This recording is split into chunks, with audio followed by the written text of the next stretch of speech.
Como se han dado cuenta, nuestro título, nuestro mensaje para esta semana es Fidelidad en medio de la crisis. Y ya con este paisaje que ustedes pueden ver, ya tienen una idea de qué vamos a hablar durante esta semana. Vamos a hablar precisamente de José, este personaje que sin duda tiene muchas lecciones para nosotros. ¿Saben que la vida de José es la biografía más completa que encontramos en la Biblia? Es una historia emocionante que tiene momentos de pronto con mucha tensión, pero también con grandes valores que deberíamos imitar como personas, como cristianos. La vida de José prácticamente inicia o la conocemos desde que es un adolescente y cuando su padre le regala esa túnica de colores que se convertiría finalmente en un motivo de conflicto, porque eso haría que los hermanos obviamente le tuvieran un mayor coraje, mayor rencor, aparte de que obviamente era el hijo favorito de Jacob. Pero otro momento especial, ustedes saben, la historia lo vamos a ir viendo durante la semana, cuando finalmente José es vendido por sus propios hermanos, ese odio que sentían llega a ese grado, y entonces al llegar a Egipto se convierte en mayordomo de Potifar. Potifar era el encargado del ejército del imperio más poderoso que había en aquel tiempo, que era el imperio egipcio. Así que servir a Potifar era una gran distinción. Y sin embargo, ustedes saben la historia, cuando llega al momento cumbre, cuando José se convierte en el gobernador de Egipto y entonces ocupa el puesto más alto que podía ocupar en Egipto, que era precisamente gobernador, solo por abajo de el faraón. Pero esta tarde no vamos a hablar de José. Hoy y mañana, sábado, en nuestros temas que vamos a presentar, vamos a hablar sobre Jacob. Jacob fue el padre, perdón, el padre de José. Y vamos a concentrar nuestro tema de esta tarde y de mañana en la experiencia de Jacob. Saben que esta escena que ustedes ven presenta el momento en que Jacob se hace pasar por su hermano mayor Esaú y su padre Isaac, que está ciego en ese momento, es engañado porque obviamente él cree que es Esaú, que de paso Esaú era el hijo favorito de Isaac. Y entonces lo engaña y finalmente le da la bendición que era especial para el hijo primogénito. Y ustedes saben lo que ocurrió después. El hermano Esaú, cuando se da cuenta que Jacob lo engañó y que se dirigió ante su padre engañándolo, eh, él dice que hizo el juramento de matarlo. Y dijo, ya llegará el momento en que mi padre descanse y entonces sí, voy a matar a mi hermano por haberme hecho este engaño. Y saben ustedes que la historia de Jacob presenta una lección importante para que vamos a compartir esta tarde. Y precisamente le hemos llamado decisiones eternas, porque vamos a ver cómo Jacob tomó decisiones que deben ser para nosotros un ejemplo a seguir. Pero para entender un poco el contexto y saber por qué Jacob tuvo que huir, normalmente pensamos y creemos que la razón por la que Jacob tuvo que huir de la casa de sus padres, de Isaac y Rebeca, fue por la amenaza de su hermano Esaú. Pero si analizamos con detenimiento el contexto, los versículos previos, nos damos cuenta que realmente la razón por la que Jacob huyó de Berseba, que era donde vivía con sus padres, Isaac y Rebeca, no era precisamente por la amenaza de su hermano. Esa fue una razón, pero la razón principal, saben ustedes, no fue el temor a su hermano. Quizás algunos de ustedes pueden decir, bueno, pero es que eso hemos aprendido siempre nos han enseñado que cuando él engaña a su padre y su hermano Esaú se da cuenta de que los usurpó tomando la bendición del primogénito, pues Jacob fue amenazado porque su hermano dijo que lo iba a matar y él tuvo que huir.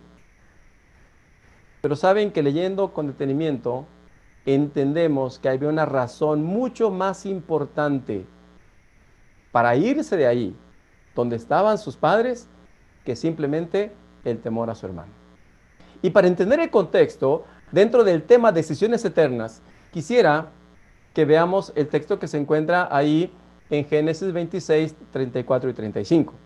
Dice el texto: y cuando Esaú era de 40 años, tomó por mujeres a Judith, hija de Beri Eteo, y a Basemat, hija de Elón Eteo, y fueron amargura de espíritu para Isaac y para Rebeca. ¿Se dan cuenta? El hermano mayor, el primogénito, aquel del que se esperaba muchísimo porque era el sucesor al mando de la tribu, ese hermano mayor había tomado no una, sino dos mujeres cananeas, paganas. Y si entendemos el concepto del primogénito a través de la Biblia, nos damos cuenta que tomar una mujer pagana, y no una, sino dos mujeres paganas, estaba en juego muchísimas cosas. Una de ellas, la más importante, es la descendencia del Mesías, porque el Mesías sería el primogénito de una familia descendiente de Abraham. Así que Esaú no podía tener ese privilegio habiendo tomado dos mujeres paganas. Y ahora vamos a entender un poco más el contexto cuando leemos el texto que se encuentra en Génesis 21:46. Estas son palabras de Rebeca. Rebeca, la madre de Jacob, ella dice: y dijo Rebeca a Isaac, fastidio tengo de mi vida a causa de las hijas de Ed. Las hijas de Ed eran las vecinas que vivían allá alrededor. Y era con las que en cierta forma se relacionaba Esaú y con las que había, de las cuales había tomado una esposa. Y dice: si Jacob toma mujer de las hijas de Ed, como estas de las hijas de esta tierra, ¿para qué quiero la vida? Era una madre preocupada, pensando: ¿cómo es posible? Yo no puedo permitir que mi hijo, que ya está en edad de casarse, busque una mujer de esta tierra. ¿Se dan cuenta? No era el temor a la amenaza de Esaú. Era algo mucho más fuerte, que era la elección de una compañera. Y eso lo encontramos más adelante, cuando Jacob se da cuenta de que, perdón, cuando Isaac se da cuenta que su hijo Jacob debe huir, obviamente porque también el hermano lo está amenazando. Entonces Isaac, todavía ciego, llama a Jacob. Y ahora son palabras de Isaac. Isaac le dice, no tomes mujer de las hijas de Canaán. Berseba estaba allí en la región de Canaán. Levántate, ve a Padán Aram y toma ya allí mujer de las hijas de Labán. ¿Se dan cuenta? Tanto el padre Isaac como la madre Rebeca coincidían en la misma preocupación. ¿Quién sería la esposa de su hijo Jacob? Porque esto, hermanos, jóvenes, es realmente una decisión muy importante. Ahora, analicemos todo lo que tuvo que viajar Jacob para que entendamos cómo es que tuvo que viajar muchísimos kilómetros para buscar una esposa. Esta es la región de Canaán, ahí podemos encontrar Berseba, y Padán Aram se encontraba hasta aquí. Allá estaba la región donde quería Isaac que Jacob fuera para allá. ¿Se dan cuenta toda la extensión que debía que recorrer? Todo para buscar una esposa. No era, repito, no era por el temor solamente de Esaú que lo estaba amenazando de muerte. Había en juego algo mucho más importante que simplemente la vida de Jacob, y era la descendencia que tendría Jacob. Por eso tuvo que huir, tuvo que caminar tantos kilómetros hasta llegar hasta ese punto. Y obviamente las carreteras no estaban pavimentadas. Todo esto tenía que recorrerlo a pie.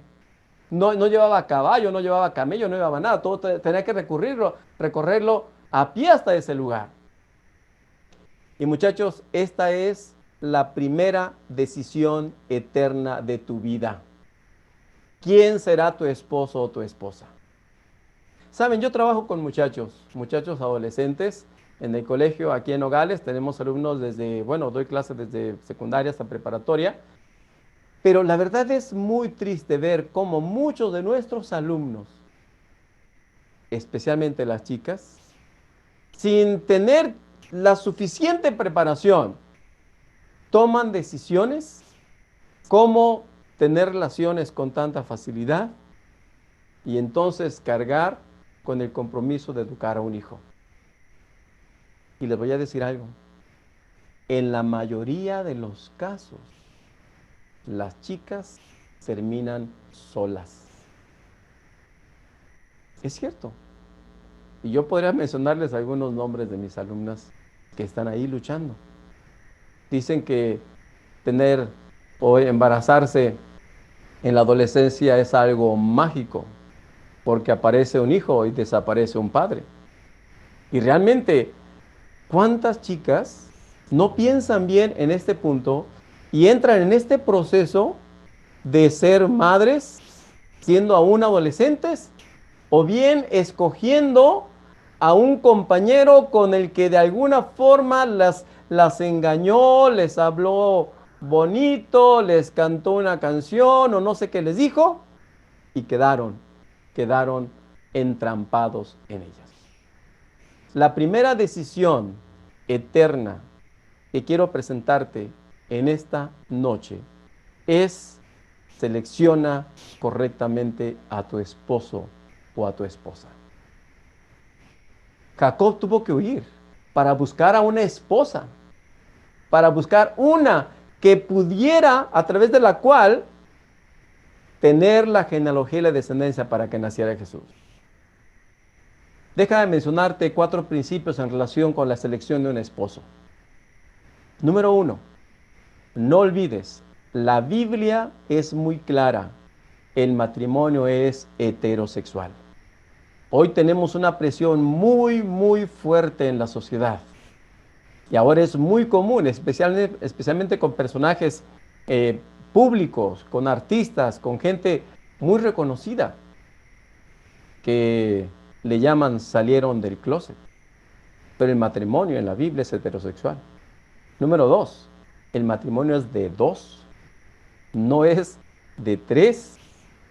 Por más que sepamos después que Jacob tuvo realmente 4 mujeres, realmente no era ese el propósito de él, ni siquiera el propósito de Dios, mucho menos. Número 3, el matrimonio es para toda la vida. Esto debes entenderlo claramente. Aunque hoy relativamente es fácil divorciarse y separarse, realmente en el concepto bíblico el matrimonio es para toda la vida. Y número 4, muy importante, el matrimonio debe ser entre personas de la misma fe. Esta es la primera decisión eterna que te va a marcar de por vida. No lo olvides. Y es posible que tú ya estés en esta etapa de conocer a un chico o una chica y ya te estés enamorando y ya empiezas a sentirte emocionada, emocionado. Piensa muy bien en quién será tu compañero o compañera para toda la vida. Ahora, la segunda decisión eterna tiene que ver con lo que hizo Jacob después. Y voy a brincarme por este momento, el momento en que él se queda dormido y sueña la escalera al cielo. Voy a ir un poquito más adelante, ahorita regreso a ese punto. Y es cuando finalmente llega allá a donde se encuentra Labán, su suegro, conoce a 2 chicas hermosas y se enamora de una de ellas. Dice el texto, aquí en Génesis 29:18, que Jacob le dijo a su suegro: yo te serviré 7 años por Raquel, tu hija menor. Ustedes saben que obviamente la costumbre de aquel tiempo era hacer algo, pagar algo, el novio tenía que entregar algo a cambio de la chica, lo que le llamaban la dote. Pero Jacob no tenía nada. Iba huyendo, iba corriendo, no sé, llegó totalmente, quizás hasta con la ropa rasgada. ¿Y qué le iba a ofrecer al suegro? No tenía nada. Y entonces, como una manera de pagarle lo que costaba la dote, le dice a su suegro, mira, te voy a servir 7 años por Raquel, tu hija menor. Y obviamente Labán dice, bueno, pues es mejor dártela a ti que cualquiera. Y ustedes saben la historia, cuando llegan los 7 años, imagínense lo que es trabajar 7 años, pensando un noviazgo donde sin duda anhelaba que pasara el tiempo rápido para poder casarse con Raquel. Pero cuando llegan los 7 años, todos sabemos la historia. El suegro, en lugar de darle a Raquel, le da a Lea, a la mayor. Y obviamente ese no era el trato. Y cuando finalmente Jacob va molesto con Labán y le dice, oye, yo no trabajé por ella, yo trabajé por Raquel, era la que yo quería. Y entonces le dice Labán, bueno, pues ya tienes a ella, cásate con ella, sigue con ella. Si quieres a Raquel, deberás trabajar otros 7 años. Y noten ustedes que el texto dice que le parecieron pocos días porque la amaba. Imagínense lo que es servir ahora 14 años por la esposa. Yo hice aquí unos cálculos y eh, convirtiendo los días de trabajo en dinero. Si el salario diario de un día fuese en 100 pesos, que es un poquito más en México, digamos, por un día son 100 pesos, por 30 días, es decir, por un mes, estamos hablando de 3,000 pesos. En 12 meses, 12 por 3,000 son 36,000 pesos en un año. En 7 años, o sea, 7 veces 36,000 son 252,000 pesos. Y en 14 años serían 504,000 pesos. Medio millón de pesos le costó, considerando en 100 pesos el salario mínimo. Y eran 6 días a la semana, porque él solamente descansaba el sábado. Ahora, convierte esto a tu salario. ¿Cuánto ganas al mes? ¿Cuánto ganas al mes? ¿8,000 pesos? ¿10,000 pesos? Multiplica eso por 12 y luego por 14. Eso es trabajar con entusiasmo por la mujer que amaba. Y eso me lleva a la segunda decisión eterna. Y la segunda decisión eterna tiene que ver ahora, tiene que ver con el trabajo. Obviamente Jacob, su trabajo era cuidar ovejas, era lo que él tenía que hacer. Pero ¿cuál es tu trabajo? Tu trabajo, querido joven, querido hermano, debes tener pasión por lo que haces, por tu trabajo. Debes honrar a Dios con tu trabajo. Y el trabajo debe suplir tus necesidades. Así que a la elección del esposo o la esposa, la segunda decisión eterna es el trabajo. Es decir, ¿a qué te vas a dedicar? ¿A qué te vas a dedicar el resto de tu vida? Sabes que el trabajo es como un matrimonio. Si no estás a gusto con el trabajo y si estás incómodo y simplemente estás yendo porque no te queda otra o porque fue el trabajo que encontraste o porque no había más, y si no estás contento con el trabajo, será como un matrimonio mal llevado. Así que esta es la segunda decisión eterna. La primera tiene que ver con tu esposo o tu esposa. La siguiente tiene que ver con el trabajo. Pero ahora vayamos al relato, al lugar donde estaba Jacob, tuvo que viajar, ya mencionamos, que le dijo su padre, tienes que huir, tienes que ir a buscar allá a una mujer. Y ya mencionamos que esta era la región donde donde vivía Jacob, en la región de Berseba. Dice la Biblia que cuando él avanzó y empezó a caminar, el primer lugar donde se detuvo fue, te das cuenta, arriba de Berseba está Hebrón y arriba de Hebrón está Betel. ¿Qué ocurrió en Betel? La Biblia dice, ¿te das cuenta? La distancia no es muy grande. La Biblia dice que cuando llegó Jacob a Betel, se le hizo de noche y entonces se acostó a dormir. Colocó una piedra como cabecera, se recostó ahí en la piedra y ahí se durmió. No sabemos cuántos kilómetros caminó, pero estaba muy, muy cansado Jacob. Y cuando estaba dormido, tuvo un sueño. Soñó una escalera que justamente partía desde el punto donde él estaba y terminaba hasta el cielo. Y de esa escalera subían y descendían ángeles del cielo. Debió haber sido muy impresionante el sueño, pero cuando finalmente despertó, dice la Biblia, que colocó una piedra, la piedra sobre la cual se había recostado, la colocó y escuchó a Dios que le dijo, he aquí yo estoy contigo y te guardaré por donde quiera que fueres. Y entonces Jacob hizo un compromiso con Dios. Si fuere Dios conmigo, Jehová será mi Dios y el diezmo apartaré para ti. La tercera decisión, querido joven, tiene que ver con seguir a Dios. Es importante, y no porque la menciono al final, realmente esta es la decisión más importante de tu vida. Porque si escoges apropiadamente a quién vas a servir, es decir, en servir a Dios, será mucho más fácil saber seleccionar un trabajo y seleccionar tu esposa.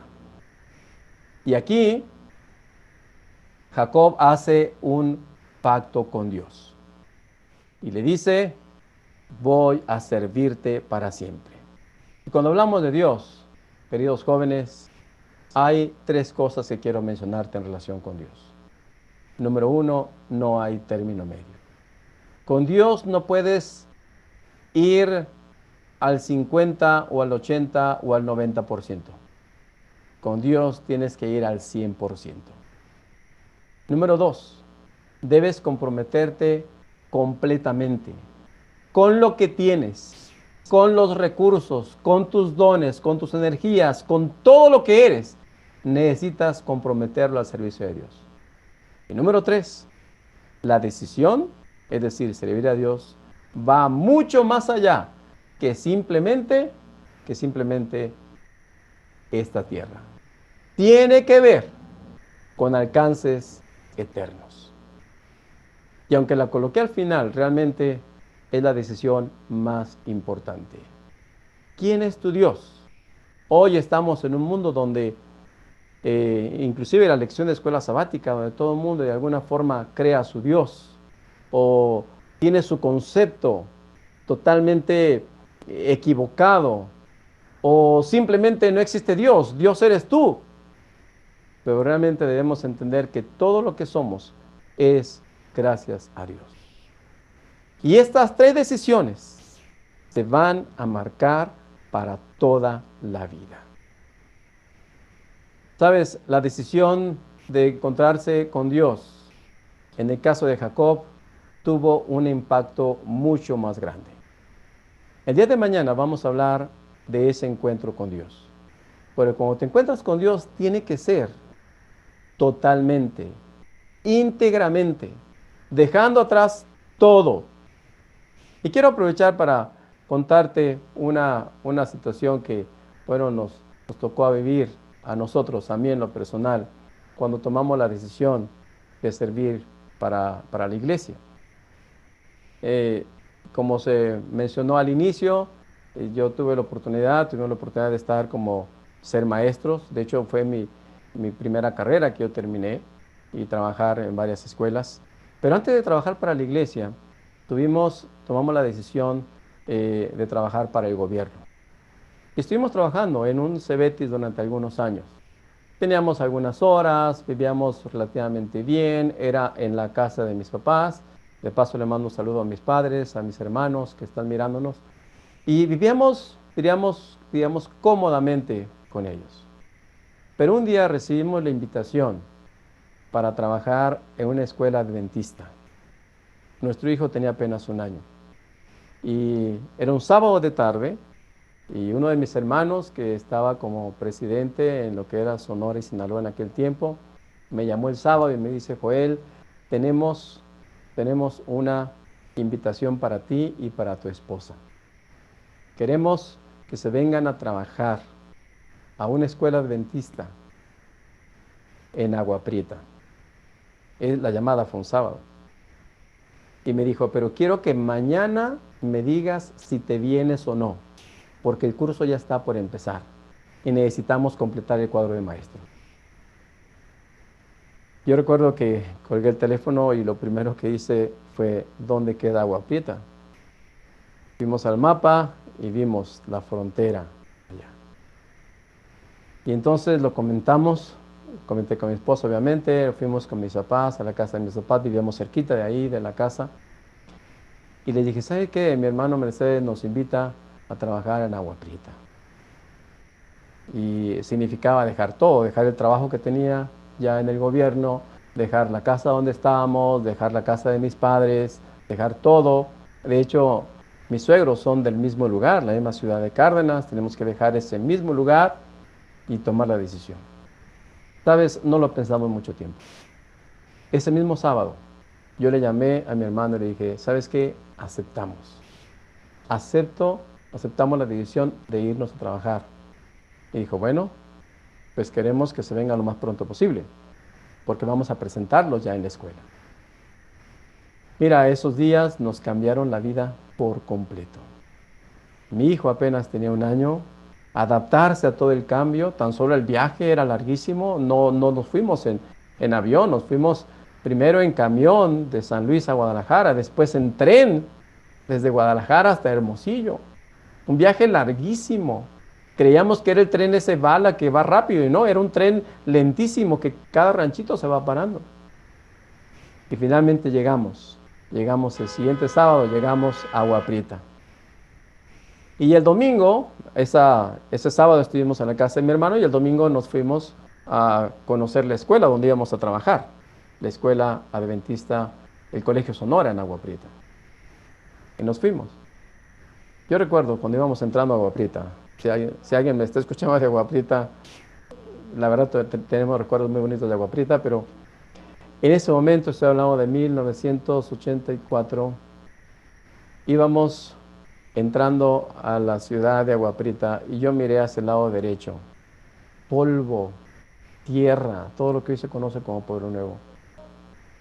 Tierra. Y yo miré y pensé: ¿hasta acá hemos venido a trabajar? Llegamos a Agua Prieta, no estaban los maestros en ese momento, nos presentaron con algunos de los que estaban ahí a la mano. Y el lunes ya estábamos en clase. Ya estábamos en clase, mi esposa y yo. Y nuestro hijo tuvimos que dejarlo con una hermana ahí, una vecina que nos lo cuidaba, mientras que estábamos en clase nosotros. Todo era en la mañana de la primaria, en la tarde de la secundaria. Y los dos trabajábamos, así que teníamos que encargar al niño con una hermanita, y a veces mi esposa lo dejaba dormido y llegaba y me decía: mira, ahí quedó ya el niño, pero está dormido, porque ella salía primero al recreo, luego salía yo con los niños. Y qué difícil fue ese día, ese lunes, y luego el martes. Yo me acuerdo que ese día le llamé por teléfono a mi hermano, le dije: ¿sabes qué? Discúlpame, pero nos vamos a regresar. No estamos a gusto aquí en Agua Prieta. El niño está muy chiquito, estamos batallando mucho. Nos vamos a regresar. Dinos cuánto gastaste en traernos y te lo pagamos. Pero nos vamos a regresar. Y él, recuerdo que me llamó, me dijo: no, ¿cómo se van a regresar? Ya están ahí. Y entonces me dijo: pásame al director. Y ya le dije al profe, el profe Irán, que era mi director en aquel tiempo, le dije: profe, le hablan. Y el profe tomó el teléfono. No sé qué le dijo mi hermano, ¿no? Porque esos días, no sé, estábamos quedando en una casita ahí, en la casa de él. Pues al siguiente día ya teníamos una casa, por lo menos, aunque estaba vacía, ya era nuestra casa. Y sabes, sobrevivimos. Estuvimos 6 años en Agua Prieta, sirviéndole en el Colegio Sonora. Primero como maestro, luego como subdirector, luego como director. Después de ahí nos fuimos a Empalme un año muy difícil porque cuando estábamos justo ahí en Empalme, llegó el huracán Juliet que prácticamente destruyó una gran parte de la ciudad. Después nos fuimos a Obregón, 4 años al Colegio Obregón. Tenemos amigos queridos en Obregón. Luego fuimos a Hermosillo. Y sabes, llevamos casi 25 años sirviéndole a Dios con lo que tenemos, con los dones, con las habilidades, con los talentos, con lo que Dios nos ha dado, con los recursos. Y créeme que es una de las grandes satisfacciones que hemos tenido en la vida. Por eso hoy quiero invitarte para que hagas la decisión por Dios. Te comprometas con Dios al 100%. No una parte aquí y otra parte allá, no pisando en ambas partes, no. Haciendo una decisión al 100% con Dios. Y recuerda, no hay término medio. Y recuerda, debes comprometerte completamente. Y la decisión tiene alcances eternos. No olvides las decisiones eternas de esta mañana, de esta tarde, perdón. ¿Quién será tu esposo o tu esposa? ¿En qué vas a trabajar? ¿Con qué entusiasmo vas a trabajar? ¿Y qué tan importante será Dios en tu vida?